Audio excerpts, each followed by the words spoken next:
خصائص الممثل لازم يتوفر عنده الموهبة، لازم يكون عنده حب للمجال وحابب ان هو يشتغل فيه عشان يقدر يطلع اقوى ما عنده.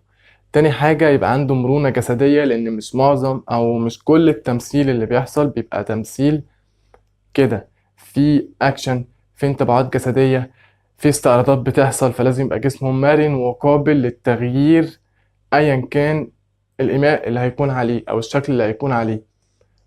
تالت حاجة الموجات الصوتية، لازم يكون عنده الاستطاعة ان هو يقدر يغير طبقة صوته وتون صوته لكذا حاجة مختلفة. علميا او نظريا بيقولوا ان التون الصوت بيتغير ل7 اصوات، وان احنا ما نقدرش نغيره، او اللي مكتشفينه نقدر نتحكم فيه 3 اصوات، اللي هو الرفيع والصوت العادي والصوت التخين.